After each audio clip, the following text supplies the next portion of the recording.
విడుదల ఇచ్చేవాడు, తన ప్రజలకు విమోచన ప్రసాదించేవాడు, తన ప్రజలకు రక్షణ అనుగ్రహించేవాడు. కనుక విడుదల, విమోచన, రక్షణ ఇచ్చే దేవుడు 2025 సంవత్సరాల క్రిందట దానికి సంబంధించిన వెలంతా చెల్లించాడు. ఏంటి ఆ వెల అంటే తన ప్రాణాన్నే పణంగా పెట్టాడు. నీ కోసం, నా కోసం, మన కోసం ఎవరు ప్రాణాన్ని పణంగా పెట్టరు. నువ్వు చస్తే బాగున్ను అనుకునే పరిస్థితులు ఎన్నో ఉంటుంటాయండి. సొంత పిల్లలు కూడా ఎందుకు భరించలేమనుకునే పరిస్థితులు చాలా ఉండకపోలేదు. కానీ దేవుడు నిన్ను నన్ను సొంత పిల్లల కంటే ఎక్కువగా ప్రేమిస్తున్నాడు.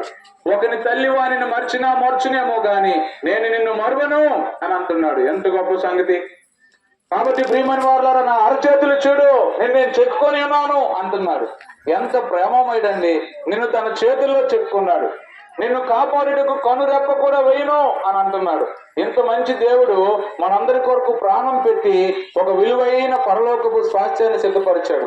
అది మనం పొందుకోవాలంటే యేసును సొంత రక్షకుడిగా స్వీకరించాలి.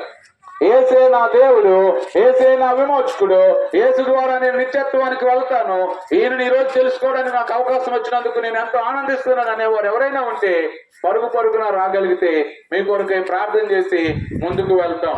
యేసుక్రీస్తు ప్రభువారు చీకటిని తొలగించి వెలుగునిచ్చేవారు, మరణాన్ని తొలగించి జీవాన్ని ఇచ్చేవారు. ఈ లోకం జీవితం అయిపోయిన తర్వాత పరలోకాన్ని నుంచి తనతో పాటు యుగయుగాలు ఆనందింపజేసేవారు.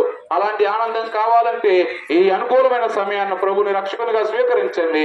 మీ యోగక్షేమం కొరకు ప్రార్థన చేసి ముందుకెళ్దాం. ప్రార్థన చేసుకుందాం. ప్రార్థన.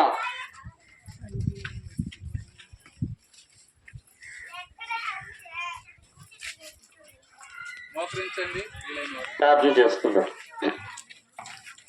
సర్వోన్నతుడా, జ్యోతిర్మయుడా, వెలుగయ్యున్న దేవా, మీ పాదములకి వందనాలు, స్తోత్రములు. నేను ఈ లోకమునకు వెలుగై ఉన్నాను. నన్ను వెంబడించేవాడు చీకటిలో నడువుక జీవపు వెలుగు కలిగి ఉండును అన్న మీ మాటలను బట్టి స్తుతిస్తూ ఉన్నా. ప్రభువా, మిమ్మల్ని నమ్ముకున్న వారిని మీరు వెలుగుమయము, వెలుగే జ్యోతులుగా మీరు చేస్తారు. దాన్ని బట్టి మీ నామమును స్తుతిస్తూ ఉన్నా. ఈ రాజులగూడ గ్రామంలో ఉన్న ప్రతి ఒక్కరిని వెలుగే జ్యోతులుగా చేయని ఉద్దేశించి మీ దాసుల్లో నుండి ప్రభువా, మీ యొక్క గుణాలలో ఒక గుణమైన దహించు అగ్ని అయ్యున్న జ్యోతిర్మయుడుగా మీకు మీరుగా కనపరుచుకొని ప్రభువా, అందరినీ వెలిగించని ఉద్దేశించి మీరు మాట్లాడిన మాటలు బట్టి స్తుతిస్తున్నాం. చీకటిలో నుండి వెలుగులోనికి ఈ గ్రామంలో ఉన్నవారు అందరూ నడిపింపబడుదురుగాక. మరణములో నుండి జీవములోనికి యేసు నామమున నడిపింపబడుదురుగాక. అసత్యము నుండి సత్యములోనికి యేసు నామమున ఈ గ్రామంలో ఉన్నవారందరూ నడిపింపబడుదురుగాక.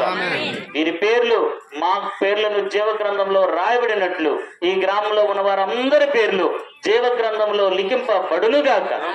పరలోకపు భక్తి మార్గములో ఈ గ్రామంలో ఉన్న వారందరూ నడిపింపబడుదురుగాక. వీరి గొర్రె మేకల మందులు దీవింపబడునుగాక. పాడి పంటలు దీవింపబడునుగాక. పరలోక రాజ్య వారసులు అవుదురుగాక. యేసయ్య నామమున పొంది ఉన్నాము తండ్రి. ఆమేన్.